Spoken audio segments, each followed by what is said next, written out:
আমি মুরগি পালনের সাথে প্রায় ৯ বছর যাবত আছি। আমার অনেক দিনের ইচ্ছা, আমি ইউটিউবে দেখছি বিভিন্ন জায়গায় যে এই ড্রিঙ্কারটা ব্যবহারের ব্যাপারে। তো পানিটা দেওয়াটা অনেক কষ্টের ব্যাপার, তো এটা ব্যবহারে একদমই সহজ হয়ে আসে ব্যাপারটা।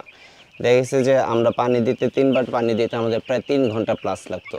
তো এই ড্রিঙ্কারটা ব্যবহার করার পরে আপনি সেফ ৩০ মিনিটে ৩ বারে পানি দিয়ে দিতে পারবেন। এবং দেখা গেছে যে একটা ঔষধ এই মুহূর্তে আমার পরিবর্তন করা দরকার, মুরগির কোনো সমস্যা হয়েছে, এই পানিটা আমরা যে কোনো মুহূর্তে ফেলে দিতে পারি। এই ক্ষেত্রে কোনো সমস্যা নেই, আমাদের এখানে আউটপুট লাইন আছে, আউটপুট দিয়ে আমরা পাইপ দিয়ে ফেলে দিই। আর আরেকটা ব্যাপার হচ্ছে যে যেটা মানিক ভাই এখান থেকে আমারে এক প্রকার জোরপূর্বকই বলছে যে ভাই এই পটটা একটু ব্যবহার করে দেখেন। পাশে দেখবেন যে আমার একটা পট আছে, তো পটটায় খাবার একদমই কম ধরে এবং খাবার অনেক নষ্ট হয়। এখানে দেখবেন যে একটা বাইন্ডিং করা আছে এই পটটার মধ্যে, যার কারণে মুরগি যদি খাবারটা টানও দেয় কিন্তু বাইন্ডিং করার কারণে খাবারটা নষ্ট হয় না, পড়ে না। এবং এই খাবারটা প্রায় লাইফ টাইম, একজন লোকের খামারের লাইফ টাইম প্রায় পটটা টেকসই হবে। আপনার পটটা যদি ব্যবহার করেন ধরলেই বুঝতে পারবেন। আর পানির ব্যাপারটাও আমি বাংলা ড্রিঙ্কার এর আগে ব্যবহার করছি, সেটা নানাবিধ সমস্যা দেখা গেছে যে নিচ দিয়ে পানি ঝরতেছে, পাইপ ছুটে যেতেছে, আরও বিবিধ সমস্যা, লকগুলো ঠিক নেই। কিন্তু এই ড্রিঙ্কারটা আমি ব্যবহার করতেছি প্রায় ২-৩ ব্যাচ যাবত, এই পর্যন্ত আমার এখনো পর্যন্ত কোনো সমস্যা হয়নি। আমার আশেপাশে আরও অনেকে এই ড্রিঙ্কারটা ব্যবহার করতেছে, তাদেরটা দেখে আমি ড্রিঙ্কারটা শুরু করছি ব্যবহারটা আর কি, এবং এটা রেজাল্ট খুব ভালো পাইতেছি। আমি একদমই যুবক, একদম ইয়ং একজন লোক, কিন্তু তারপর আমি দেখছি যে অবজারভেশন করছি পানি দেওয়াটা অত্যন্ত কষ্ট। ২০ দিনের পরে ব্রয়লারের ক্ষেত্রে অত্যন্ত কষ্ট, যেটা এই ড্রিঙ্কার ব্যবহার করলে অর্থাৎ সে কষ্ট আপনি এক ব্যাচে যতটুকু কষ্ট হয় ড্রিঙ্কারের মাধ্যমে আপনার 10 বছরের কষ্ট হইব এক সমান যদি এই ড্রিঙ্কার কেউ ব্যবহার করে।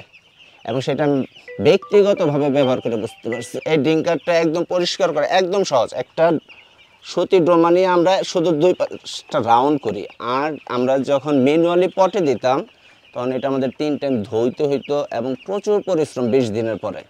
যারা মুরগির ব্যবসার সাথে জড়িত আছেন, ব্রয়লারের সাথে, যারা বাংলা ড্রিঙ্কারগুলো অর্থাৎ বাংলা পটগুলো ব্যবহার করেন, তারা বোঝেন যে কী কষ্টটা আসলে। যারা একটু বয়স্ক তাদের কোমর এবং পিঠে প্রচুর পেইন হয় 20 দিনের পর থেকে এটা ক্লোজিং সময় পর্যন্ত, এবং হাজার হাজার লিটার পানি ব্যবহার করতে হয় আমাদের। কিন্তু এই ড্রিঙ্কারের মাধ্যমে আপনি সেই কাজটাই একদম সেফ 10 মিনিটে 1000 মুরগির পানি আপনি 10 মিনিটে দিয়ে দিতে পারবেন। এবং এটা একদম ইজি, মুরগি খাওয়ার ক্ষেত্রেও অনেক সুবিধা। মুরগির পানি দেখেন যে আপনারা এখানে দেখতেছেন, মুরগি যে খাইতেছে যতটুকু পানি খাইতেছে ঠিক অতটুকু পানি পড়তেছে, এর বেশি ওভার কোনো পানি পড়বে না। আসলে পানিটা ওভার হয়ে পড়ার মতো কোনো স্কোপই নাই, কারণ নিচে একটা আছে, আমি আপনাদের একটু দেখা দিতেছি। এটা ব্যালেন্স করার জন্য, এই ব্যালেন্সটা থাকার জন্য, অর্থাৎ পানি যতটুকু ওভার হইব অতটুকুই শুধু আসবো, পানি যতটুকু প্রয়োজন। এটা কাটছেদ হওয়ার কোনো স্কোপ নেই। আমি আপনাদের লাড়ায় দেখাইতেছি, দেখেন যে এটা যে মুরগি একটা ধাক্কা দিলে যে পানিটা পড়বে এরকম কোনো স্কোপ নেই। নিচে ব্যালেন্স দেওয়া আছে, এটার ভিতরে বালি অথবা পানি আপনারা ভরে নিতে পারেন ফিটিংয়ের সময়, বালি ভরাটা উত্তম। আর আরেকটা যেটা হইতেছে সবচেয়ে ভালো পরামর্শ, ভিউয়ার্স আপনারা যারা দেখতেছেন, শখের খামার শুধু এই প্রোডাক্টটা দিতেছে। আমি এর আগে বাংলা এই সেম ড্রিঙ্কার দেখতে হুবহু একই রকম ড্রিঙ্কার ব্যবহার করছি, দেখা গেছে 1 বছরের মাথায় আমার বিবিধ সমস্যা পড়তে হয়েছে। সেইখান থেকে পানি পড়ে আমার লিটার ভিজা সম্পূর্ণ শেষ হয়ে গেছে, আমি পরে টের পেয়েছি। বোঝার উপায় নেই প্রিয় ভিউয়ার্স, এটা দেখা গেছে 1 ফোঁটা 2 ফোঁটা করে পড়ে, কিন্তু এই ড্রিঙ্কারটা লাগানোর পর থেকে আমার এখনও কোনো পানি ওভারফ্লো হয়নি। অর্থাৎ এই ড্রিঙ্কারটাতে পানি পড়ার কোনো স্কোপই নেই, যদি আপনি ফিটিংটা ঠিক মতো করতে পারেন।